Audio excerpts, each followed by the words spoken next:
effect that this discourse would be on Sierra Leoneans, especially those that are not opportune to be in this room.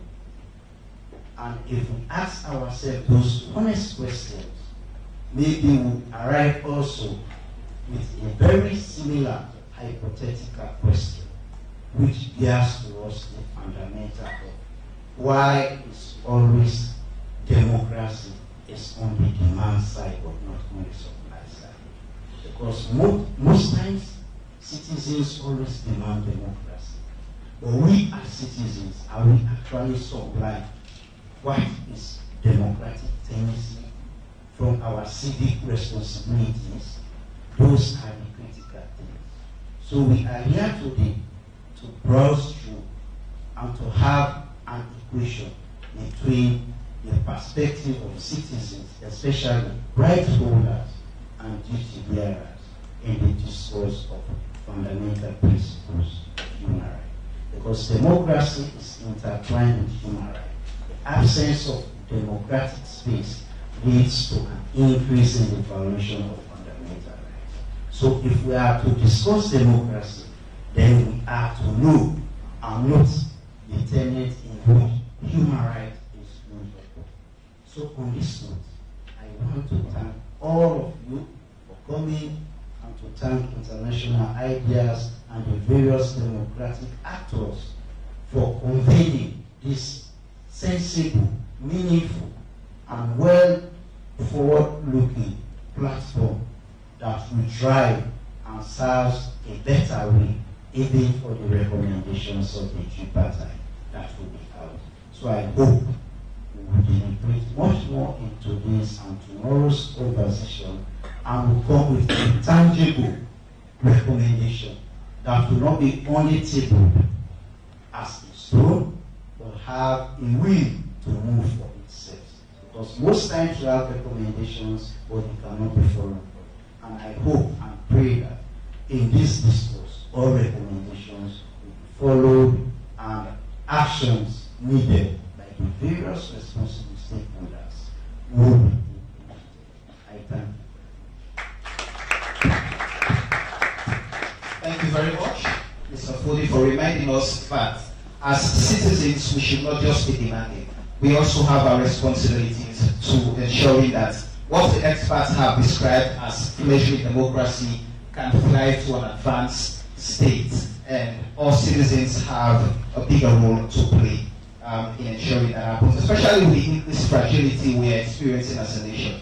So it takes all of us, not just those we've elected, but also those of us who elect those that have been elected, to ensure that we have a thriving democracy. And so we now have to ensure that the reason why we're here, let's have a clear picture. That picture needs to be painted clearly for us to actually understand why we're here and what we are expected to go back with. And what should we do as stakeholders in the field of democracy? There are fundamental tenets of the concept of democracy that we must understand. And until we do so, this would only be another dialogue, series as it has always been. So we are now inviting statements, but let's just have a clear picture. And on that note, let's make welcome the chairperson for the National Council for Civic Education and Democracy, Mr. Kalilu Tutani. He needs to give us an overview. Thank you. Good morning. I'm very pleased to be here, and I'm very happy to see all of you. Can you see me from the back, the journalist corner? Hello, on this side, can you see me? I see a lot of people play with their phone, and I don't like it when people play with their phones when I talk, because I want them to pay attention. This is a dialogue session. It's important, although Mr. Dr. Tarali stole my ideas, I'm left with not much to say, but I want to try as much as possible to bring to you the importance, significance of what we're doing here today. Since the end of the election in 2023, there has been a lot of things that have been said about our country, the state of our democracy. We have not had an opportunity as a people to lay into it, to have our own views heard from them. So what we have been here today is to have a look as citizens of this country. What is the state of our democracy? Because what we did in the Strengthening Democracy project was to work with NaCCED, with PPLC, with other civil society groups, for us to drive participation, non-violent participation, especially of young people. In our own case, we wanted young people not to be violent, to come out in their numbers and participate in the electoral process. And they did. On the day of the election, we were told over 80% of our compatriots went out there and voted. And the level of violence was minimal. So, as far as we are concerned, we succeeded in what we set out to do. Unfortunately, the politicians disagreed. A lot of issues say this one happened, we have disaggregated this, disaggregated that, and all of that. We thought they were trying to throw spanners into our work. My sister and I were very happy because we thought we had succeeded. But the outcome and all of the arguments that they had was not very good for us. But we thought there was an opportunity in that as well. Because if we were going to review elections systems, then that's a good thing. Once in a while, we need to look at what we're doing right and what is not going so right. But you have to put people in charge of that process. Instead, what happened? The two political parties whose only interest in all of this is to win elections were given the responsibility to go and review this process and set new laws. We think that's not quite right. We think the people of Sierra Leone should be the ones who should be in charge of that process. They're the ones who should discuss these issues and come up with recommendations that we can all agree on. And so that's why we are, together with my colleagues at the NaCCED, and we support with from International Ideas and the EU, that's why we decided that we should have this dialogue. What is it that we actually think? Because just in the last 2 weeks or so, we saw what happened in South Africa. The dominance of the ANC was broken. They have now a coalition. So with the other party, the main opposition party, is now discussing with ANC as to how they can make the government. Consider in our country, APC and SNDP having dialogue to form a government. Wouldn't that be a good thing? It will be. Why is that not possible? The reason why it's not possible is because we have given them a lot of sway as citizens. Look at what happens here. In South Africa, they have what they call a whole nation proportional representation. So they don't have district demarcations. They don't have Pujon district, which is predominantly many SNPP supporters. They don't have Bombali district, which is predominantly Oliver APC supporters. And what happened in our case, I don't know how we got to 12% of the votes in the district for people to get parliamentary seats. I just checked. There were 303.34 million people that voted. The people who are now in parliament are only represented by 2.7 million.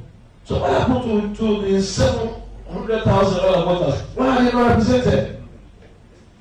Don't they have a voice? The reason why they don't have a voice is because we have set a standard that is untenable.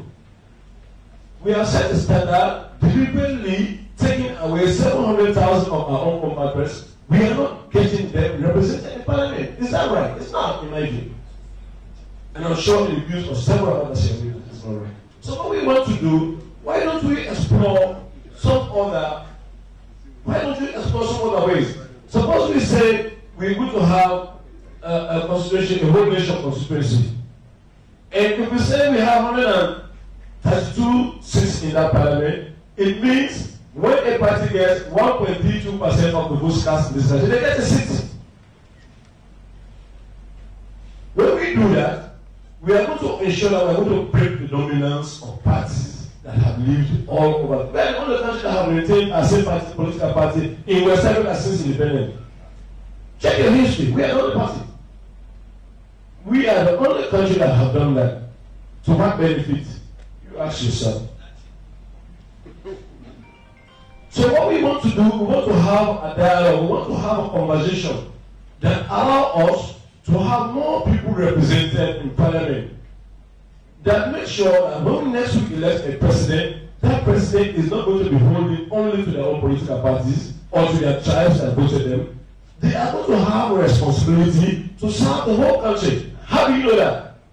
We do that by ensuring that the way we elect the president is going to be such that he is going to need everybody. The president must need all Sierra Leoneans for this country to move. We are not being serious about that discussion.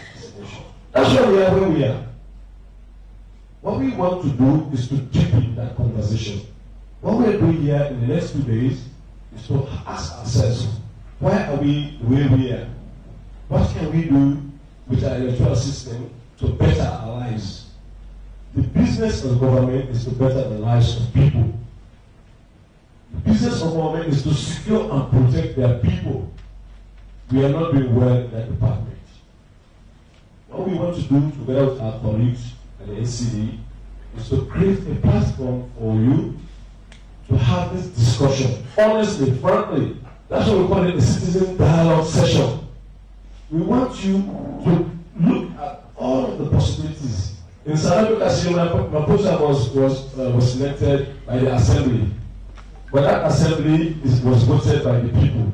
And those people, they said, no, we are not going to give you all of the powers. You have had power since independence. We are not getting the benefit, the dividends of democracy. We are not enjoying the dividends of democracy. And now they say we want to enjoy the dividends of democracy. Therefore, we are going to force you to work with the GA. And now they're even negotiating who gets what, so that they can better the lives of our people. That's what we should do. And that's why we are here. And I want to thank you for coming. I don't say don't play with your phones, but it distracts from the core of the conversation that we're having. Let us have this conversation honestly. Bless you. Thank you very much. So sometimes when you listen to people having understood the concept of governance in Sierra Leone, you feel like there's hope. So I was asking myself when you were speaking, is that speaking from the council, government established entity? It brings hope. It tells you that we're moving as a nation. We are moving. So thank you very much. We are moving. And he expressed outrightly that if we're talking about reformating way forward with our electoral system, we cannot fault the process. We have to outlaw the process. You cannot just have the two political entities who've been accused for the longest of time to be responsible for where we are as a nation. It feels like somebody was telling me that could be a deal-making process. And now, what is happening? So now we need citizens to be involved in the process. He mentioned, when the issue of the proportional representation came up, one of the reasons advanced at the time was we have to ensure that dissenting views, smaller political parties, are represented. They must not be left out. But this thing goes back to the two bigger guns, Parliament. So we have to get all of these things, and that is why we're here today. And the players are all here to ensure that we're able to correct some of the wrongs that we've done over time. Let's now make welcome the chairperson for the All Political Parties Association.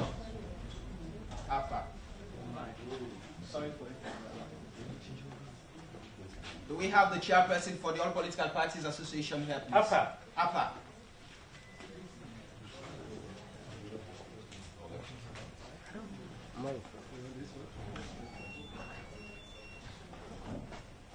Anybody from APA? Okay. We're moving on. Thank you. So, APA does not have a representative here right now, so we have to move on. So let's make welcome for the chairman for the National Council of Paramount Chiefs, please.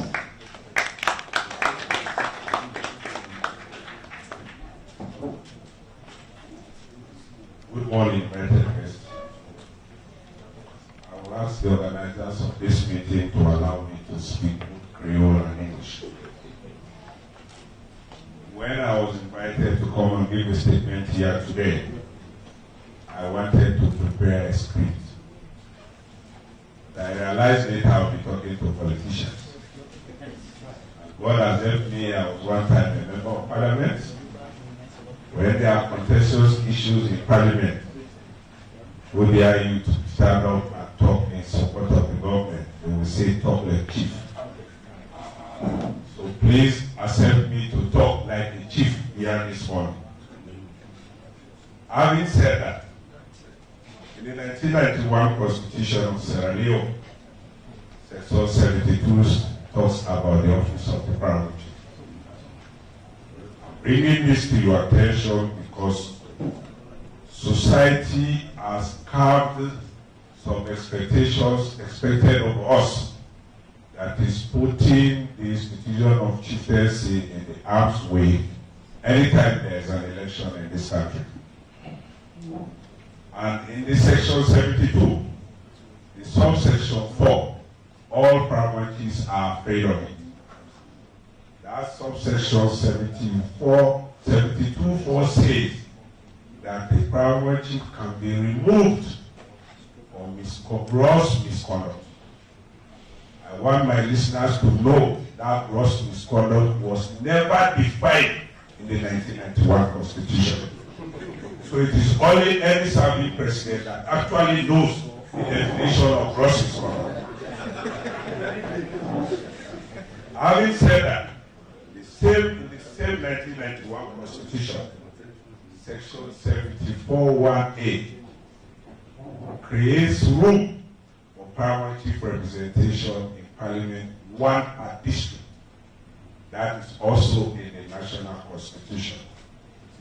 Going further, the latest act I know of is the 2009 Chieftaincy Act. In that same 2009 Chieftaincy Act, our functions are spelled out in Section 29 of that act. Having said that, I've been fortunate to go through 4 elections now as a paramount chief. 2007, 2012, 2018, and 2023. I've been also fortunate to be the National Chairman Council of Chiefs for the 2018 election and for the 2023 elections. There are certain criticism we face. Sometimes I wonder why we should even be paramount chiefs. These politicians, we are the only crop of people in Sierra Leone whose family size will increase with every electoral cycle. They will come to you, we want you to accept us as a member of your family. Irrespective of party, they will all come. You accept, you will be in some trouble. You don't accept, you will be in trouble. Some of us have survived before that. And I'm happy my brother is here, the Chief Electoral Commission. Outside western area of Sierra Leone, you go to the south, you go to the east, you go to the north. We are there. There are certain things that cannot take place in Sierra Leone without our involvement, without our participation. But I'll come to the conclusion. I hear you're talking about citizens' participation. I want you to know not everybody is very happy with the participation of paramount chiefs in partisan politics. Yeah. So they've added one new word, I'm seeing it now, active. Maybe you guys can participate actively, but not us. I don't know why. Because we are also citizens. We contest elections, we are being voted for, and don't forget we also have our civic responsibilities to vote for others when the time comes. Legally, not illegally. Now, I don't want to bore you. My colleague Marian is there, the commissioner or head of the commission for National Commission, and I'm seeing Dr. Silva here. We've taken lectures since 2007 in Kenya, 2012 in Bo, 2018 in the Bank Complex, Kintom, 2023, Dr. Silva, my colleague Mary and there from National Commission for Democracy, took us to Kenema and later to Pudloko, and rely on Naturality. They are lecturing us as to what to be our roles before elections, during elections, and after elections. But when there is elections, there is always a winner and a loser. Why that winner is happy with paramount chiefs, the opposition is not happy about our roles. Before I take my seat, I want all of you that are listening to me here this morning that there is no law I am aware of. My name is Paramount Chief Asoluku. I come from Sando Chiefdom, Kono District. I'm currently the head of the National Council of Youth. I'm not aware of any law up to today, Monday the 21st, is it? That prohibits paramount chiefs from involving in politics. That law does not exist up to today, to the best of my knowledge. So please help us in order to protect Mama Sierra Leone. We are being considered to be moral guarantors by default, but these politicians are not sure they are prepared to legislate any law in this country to keep paramount chiefs outside politics. Because every ruling government is expecting me to attend their rallies. If I attend opposition rally, I'll be in trouble. They know, I know a lot of people here. I've been around chieftaincy for 20 years now. I look young, but I've been a paramount chief for 20 years now. So please, I'm not here to dictate to you. The blame game will continue, our paramount chiefs will always be the fall guys. Without you knowing that there is no law in this country which prohibits the participation of paramount chiefs in the politics. And don't forget, one former resident minister was telling me one day in Kenya, he said the chieftaincy belongs to you, but the staff belongs to us. So give that a thought. I rest my case. Thank you very much.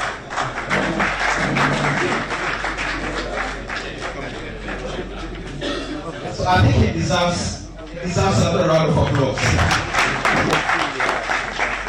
So we're getting it. This is what Margaret Dr. Wiki is saying here and talk. And we're getting the things out. And this is what democracy is all about. The fact that, he clearly mentioned some of the barriers they face as traditional leaders. The fact that, there is always this caveat of no clear definition of what gross misconduct is for them to be removed, and that only has to be defined by the Supreme Executive based on our 1991 Constitution. It's worrisome. And so until we get all of that, and that is why we've been hearing calls for a new constitution. Though we have some people saying we have to approach it in a piecemeal manner, others are saying it has to be holistic, so we get things really, really right in Sierra Leone. But thank you very much. And the fact that you are aware that there is no law debarring you from participating, but there are individuals debarring you from participating actively in politics. Until otherwise, you have to be safe. We now have to call on the co-chairs. Are they here? The co-chairs for the tripartite committee. I'm not seeing any of them. I'm not seeing any of them here. We have the Executive Secretary for the Independent Commission for Peace and National Cohesion. Our representative here, please. Okay. Let's put our together for him, please.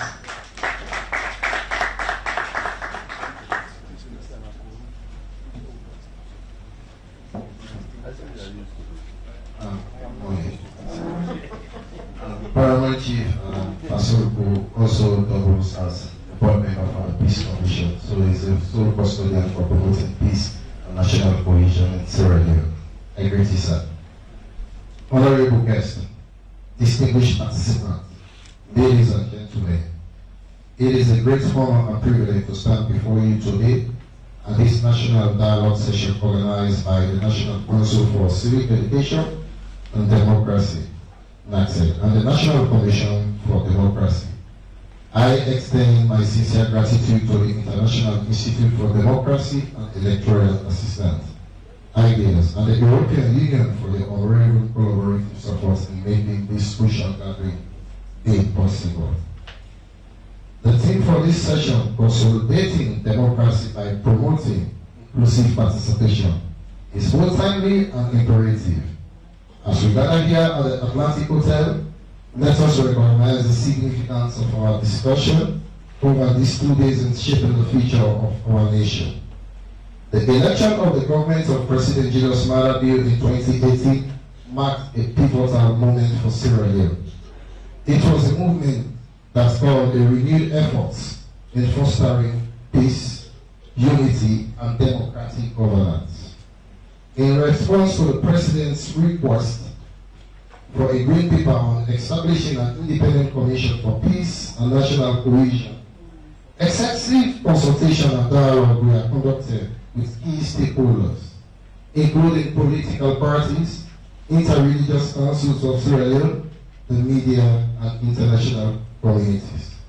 Distinguished ladies and gentlemen, this consultation culminated in the recommendations outlined in the Big2Man Dialogue Green Paper and subsequently in the ICPNC Act of 2020.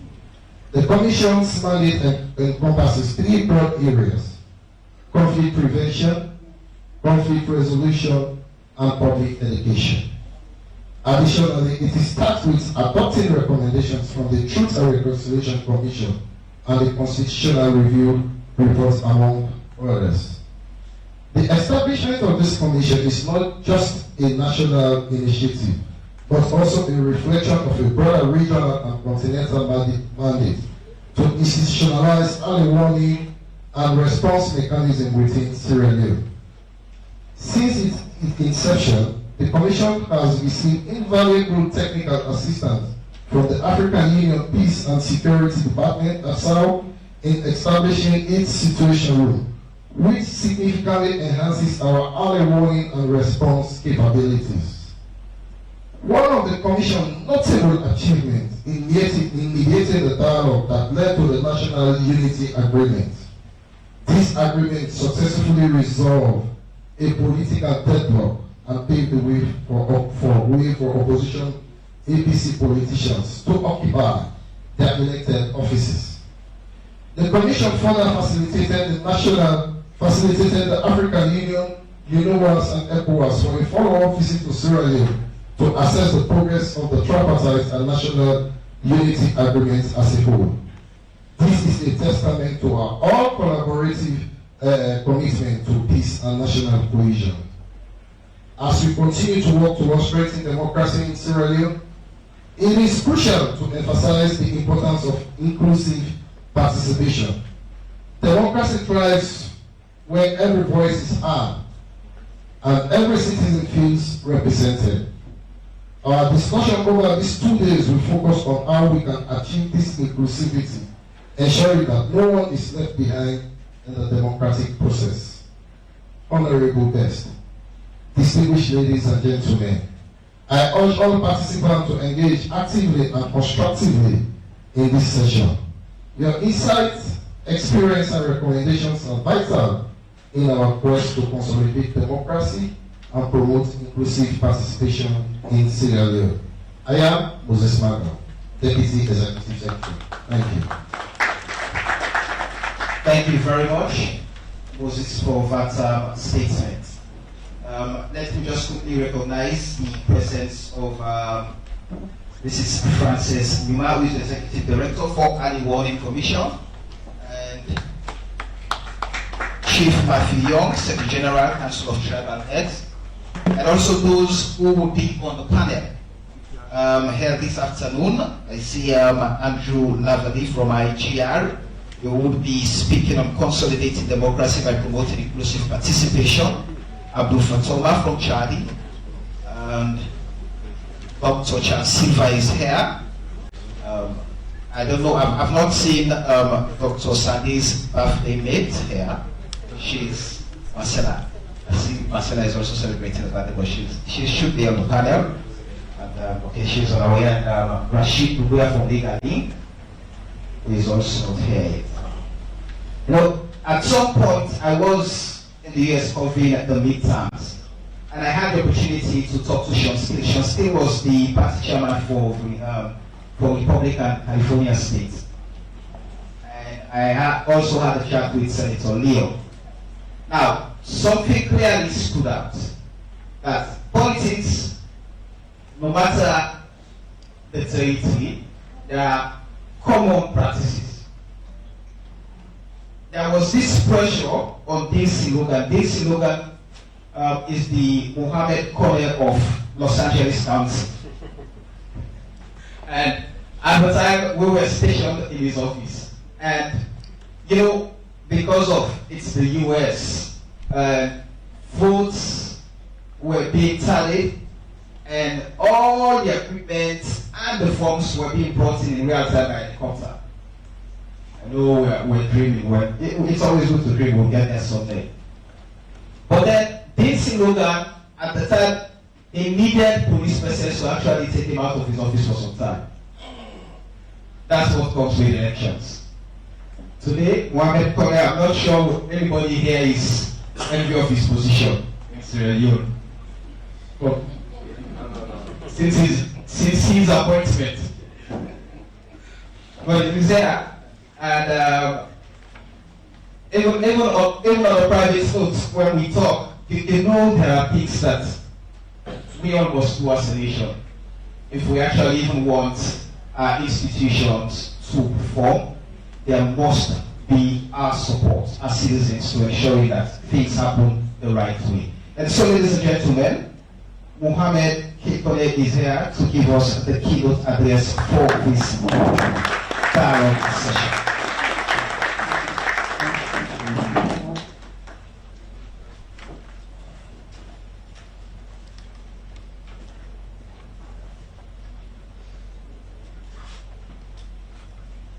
Thank you, Samuel. I will start my remark by referencing somebody, a very strong civil society advocate in West Africa, on elections. We met in Liberia. And one of the issues I raised with him was that why the civil society organizations, or the citizens, as they normally refer to their audience, why is it that whenever politicians or other group or supporters attack election officials, we hardly hear condemnation from civil society organizations as they do with political parties when they accuse the Electoral Commission of being unfair? You know what he said? He said electoral commissioners are orphans before elections. But in Sierra Leone, we are still orphans after the elections. So I'm here very much delighted. Today is the anniversary of the 2023 elections, 24 June. From here, we're going to have press conference to address some of the issues. I know many of you have been saying, why is the ECSL not talking? we are very calculated, because whatever we say, we have different people who view or interpret or have their perception relating to what we say. So we talk when we want to talk, and when we talk, we give reasons with facts. Mr. Chairman, distinguished guests, please allow me to stand on the existing protocol. And good morning to you all. I bring you greetings from the Electoral Commission for Sierra Leone, and I'm very honored and delighted for this opportunity to give you this keynote statement and this auspicious National Dialogue Forum on the theme Consolidating Democracy by Promoting Inclusive Participation. I want to thank the organizers for bringing together stakeholders to discuss these relevant and topical subjects of inclusiveness in our democracy. Every electoral cycle or every decade, we always have a global cliché relating to global issues. So for this decade, I'm sure everything is about inclusivity, whether in Africa, in Europe, in other words, the minorities also want to hear their voice or their voices. Mr. Chairman, please allow me to bring my keynote address with statements made by a renowned scholar, Professor James Robinson, who said that elections are a centerpiece of democracy. They are a fundamental political event in democratic society and the only occasion on which most people get directly involved in politics. In other words, that is the essence of democracy, government by the people, for the people, and of the people. I don't know whether Prof is here, whether that definition still stands in the context of Sierra Leone. Maybe when you are on your panel, you will educate us on that. This statement rather underscores the point that elections must be inclusive, where all those eligible to have the opportunity to vote choose their representatives, and where the process must ensure that women, men, persons with disability participate without hindrance. We can all confirm that the modern trend and modern dynamics are gearing towards inclusion in all spheres and space to curb the menace of discrimination that hinders participation in all aspects of democracy and governance. Inclusion in electoral participation is not limited to having the right to vote, but the electoral processes should encompass all eligible citizens that are empowered and able to vote, regardless of their background or circumstances. Generally, there are general basic principles for promoting inclusion. One is eliminating legal barrier, enhancing accessibility, empowering voter education and awareness, ensuring fair representation, reducing socioeconomic barrier and infrastructure, combating voter suppression, leveraging technology, fostering community, and enhancing electoral infrastructure. These are the basic common principles. So if we are talking about inclusion, let's use this as a guideline for you to judge whether the ECSL in the electoral cycle for 2020-2024 at least met 70% or 80 or 90% or 100% of these general principles or guidelines. Therefore, when you look at our electoral cycle strategic plan for 2020-2024, with the theme strengthening electoral processes for maximum performance, set the stage for more inclusive electoral processes. Pillar 8 of the strategic plan solely dedicated to inclusion, participation, and equity. In other words, from the onset after 2018, based on the recommendations from the 2018 elections, there was a need for the ECSL to consider as a priority the electoral processes that we encourage or provide opportunity for everybody to participate. Now let's look at some of the things we did in view of the strategic plan.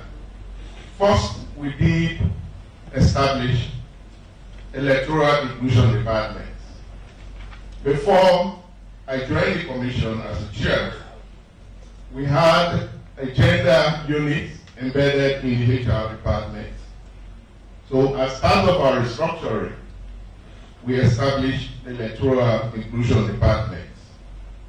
And these departments are basically responsible to coordinate activities that relate to gender, disability, and promote and advocate and enhance participation of vulnerable persons in elections in compliance with the gender and disability protocols and conventions. This is a group that champions the organization of stakeholders, of technical working group, of recruitment of disabled. And when you look at most of our advertisement for recruitment, we always encourage female or disabled to participate or send in the application. The second issue we handled was to develop policies. We cannot only establish department for electoral process inclusion, but also develop the necessary policy that will guide the operations of the department. And therefore, to ensure commitment of all the electoral process, the Commission developed a gender and disability policy to guarantee the equitable participation of vulnerable voters in elections. We also developed, coordinated, and implemented gender and disability activities in accordance with the gender and disability policies of the Commission and the country. We also ensure preferential treatment are accorded to women and persons with disability. As a result of this policy, we were able to create make provisions for the disabled, the aged, to be given priority when they went to cast their votes. We created ramps at difficult areas where polling centers were.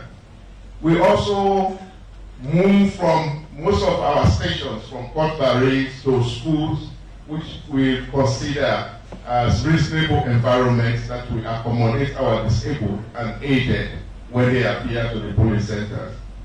So that's why for the 2023 elections, most of our centers were placed at school compounds across the country, unless where schools were not available.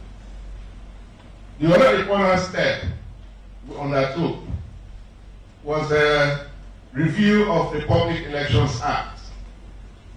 I think it has been mentioned here in the 2018 electoral observation recommendations. There were several recommendations that require the changes on the 2012 Public Elections Act. And therefore, under Section 58 of the Public Elections Act, made provision for increased participation and representation of women. The law provides that for any 3 candidates nominated by any political party, one must be female. Sometimes, I think it has become the reality of the world. We only concentrate on bad news, but the good news are placed in the dust. Everybody can recall that the Giwe Act, which is now being recognized as the means for the increase in the governance by gender, by female participation, is the only instrument. But we have to recall the Giwe Act, or B, was in Parliament almost a year before we took our Public Elections Act to Parliament.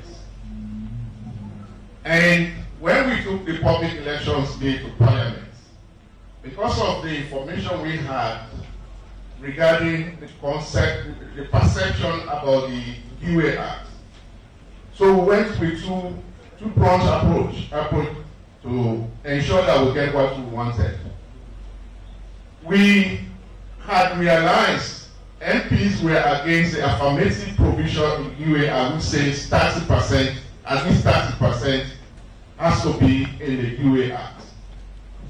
So what we did, okay, we said, let's take the 30% of affirmative provision, but they have alternative which says every 3 candidates nominated by political party, 1 has to be a female.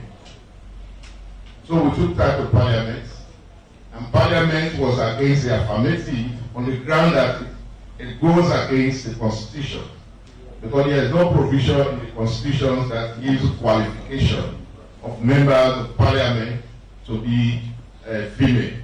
Rather, the general provisions are there. But then, when we propose it every 3 to 1 or every 2 to 1, they did see that as very risky in terms of their positions, because whatever we say, people, for the first personal defense or self-defense is the first law of nature. They were in Parliament, and at the time they only have about 16% of female in Parliament. And they were all thinking, if we are going to have this affirmative provision, am I going to lose my seat because of this? In other words, somebody has to give up for us to meet this requirement. So it was the Public Elections Act that gave the foundation for the giveaway to be passed in Parliament. That's why there is no specific provision when it comes to representation. Rather, they all reference the Public Elections Act of 58, which say every three candidates, 1 has to be a female. But the problem we encounter, that is the reality or dishonesty of the politicians. We came to the nomination period. We now have this law that requires political parties to nominate every 3 candidates, 1 has to be a female candidate. In the first instance, our request was every female candidate should not be placed below 2. In other words, 1 or 2. Because we are looking at 3%. So, but then they kick against that. So we came to the nomination period. We designed a system. As somebody was saying, we also introduced some level of technology in the entire electoral process. And we had created a column for identification numbers for either female or male. We said the female is number 2 and male is number 1. So every 3 candidates, if you say Abdul, Fatoma, Mohammed, Kone, Dr. Silva, you give 1 to the female, to the male candidate, and 2 representing the female candidate. So what they were doing in some instances, they will put Mohammed Kone, and then they will put Hawa Kuruma and put as number 1. Instead of, they will put the female candidate, give you the reference of the female candidate. So when we receive all the data, we realized that some of them did not meet, most of the major political parties did not meet these requirements. In other words, they were placing the number for a male as a female. So we call them, because we have the votes, we have their photos, we have their voter registration. That's why when we are doing the voter registration, we ensure that we use your national ID card, we ensure that you have your photos. So we realized that we were cheating on the process. So we called them, we are not going to accept this. And they go back, they went back to change so that we have the correct details. So that's why today we have in Parliament about 33 or so %. You go to the local governments, you have them, we have the data here. So in other words, the issue of inclusion is not only limited to the enforcers of the law, but also the participants in the process. If they are honest, we will achieve it. If they are not honest, we will never achieve, because you always try to bypass the process. The strategy for maximizing participation of marginalized groups. What we did, as I said, we formed stakeholders coordinating groups. This was meant to effectively implement a program for increased participation, address critical agenda and disability issues in preparation for the 2023 presidential, parliamentary, and local council elections, complement the effort of Commission in educating and sensitizing members of the public or communities, providing opportunities to monitor the compliance of ECSS commitment to gender. If we are not monitored the nomination record, we're never going to have achieved. Otherwise, we were going to have Mr. Kone addressed as our Kuruma in Parliament. The other important thing we embark on is the voter education.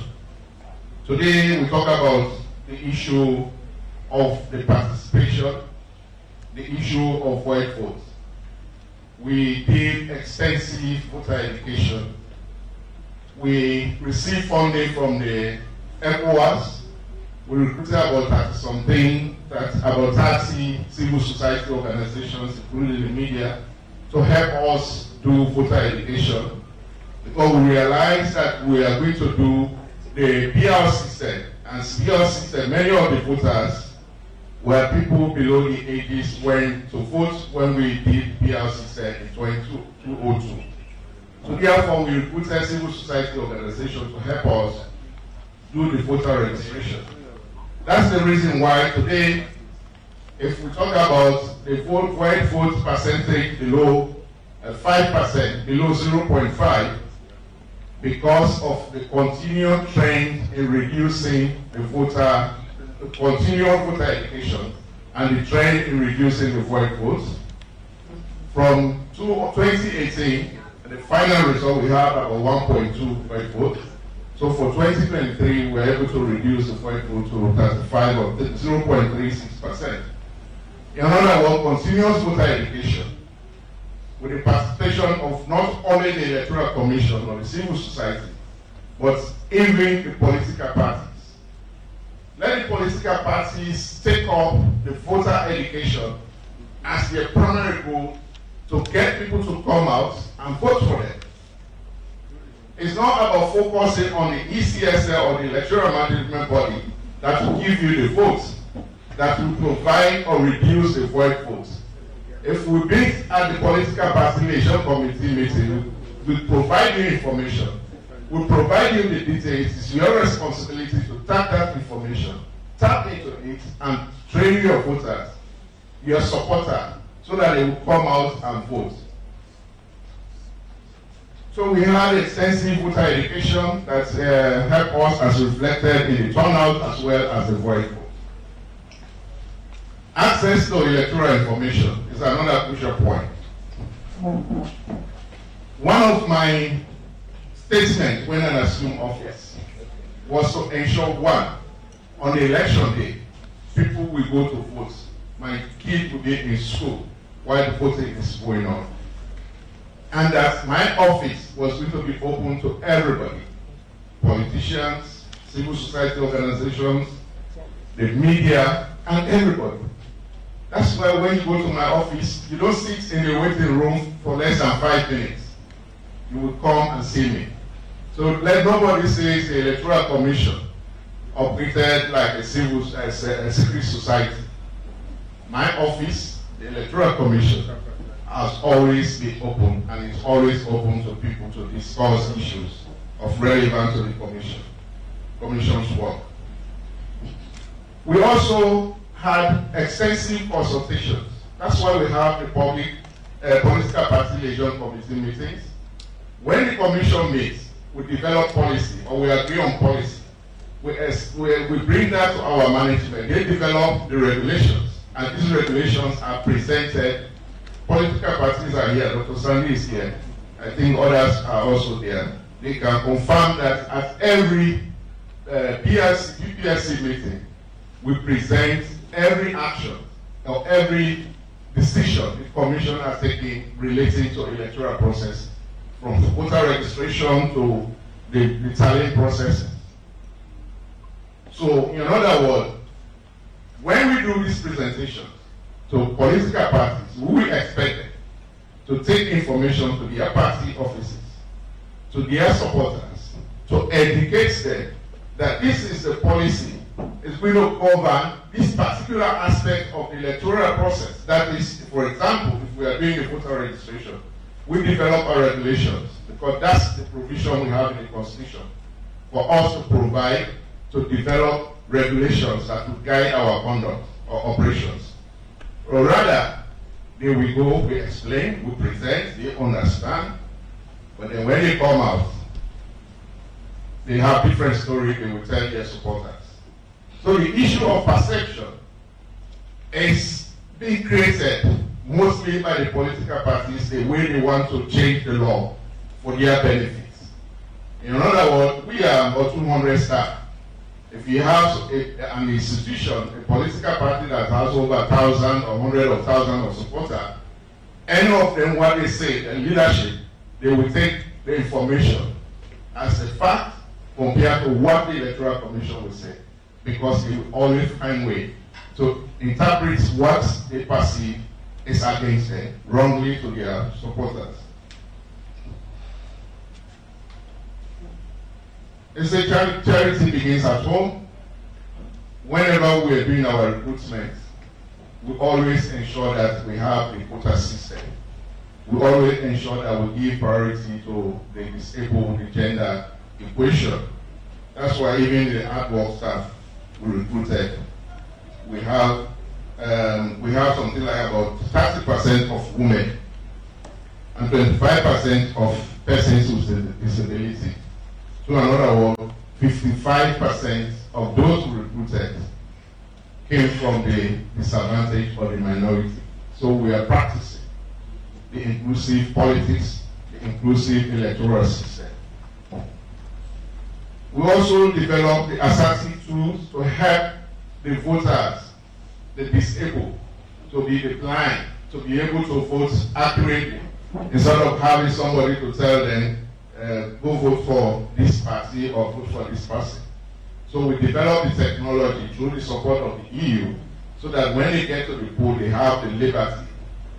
They have the liberty to ensure that they were able to vote who they wanted to vote for. Sorry, I'm just reminded that the form was provided by UNDP as part of the electoral process.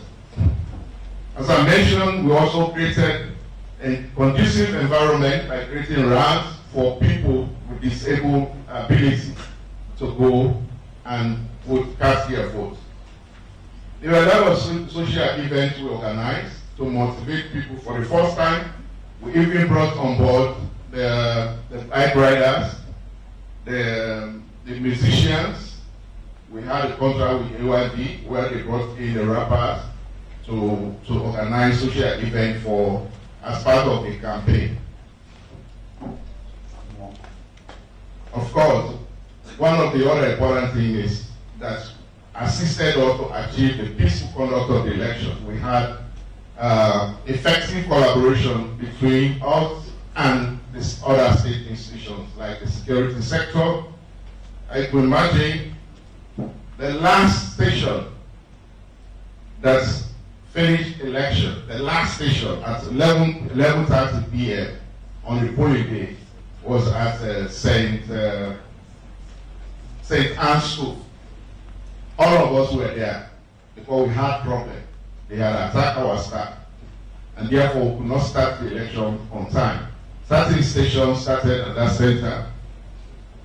So that area, we call upon all the security personnel, the ONNs, the police, were all there.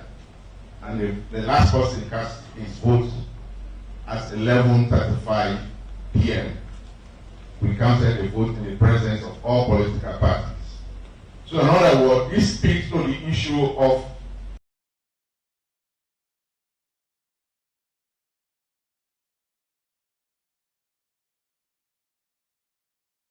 opportunity to vote. In some other jurisdictions, they will have cancelled that center or postponed the election to the next day or appropriate date. It has happened everywhere without any crime. or violating the law. But we insisted that everybody at that center at that time would be given the opportunity to vote.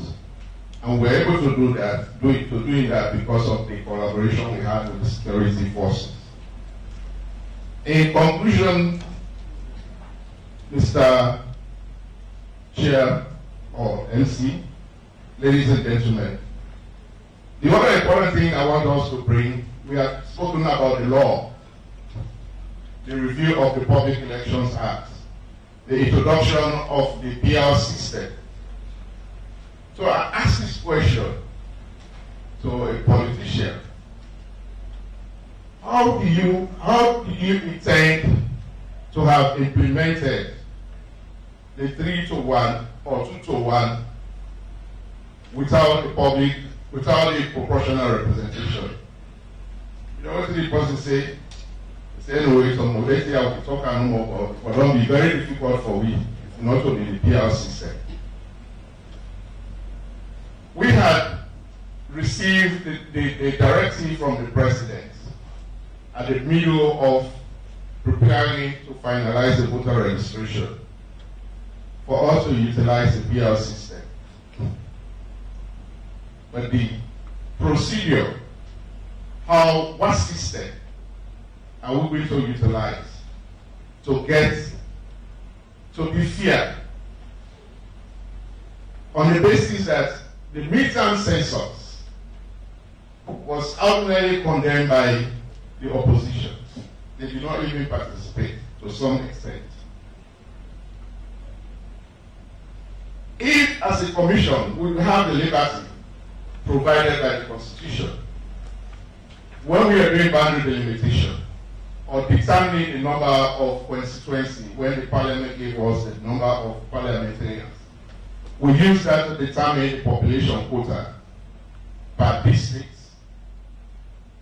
If, and in doing that, what the Constitution says, that we use the population census, the recent population census, or if the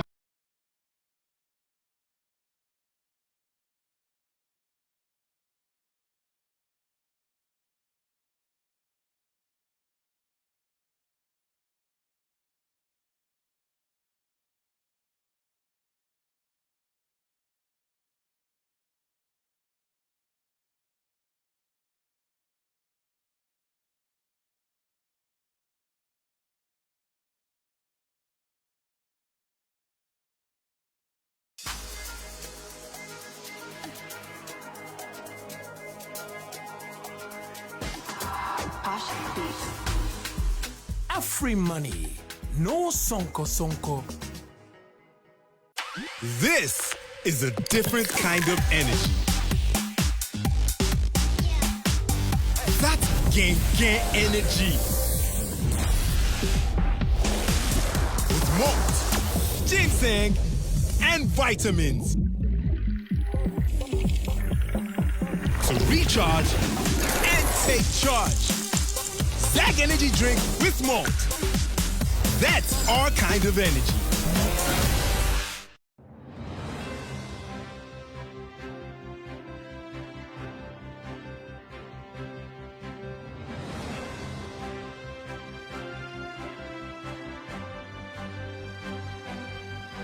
Young people are always very daring.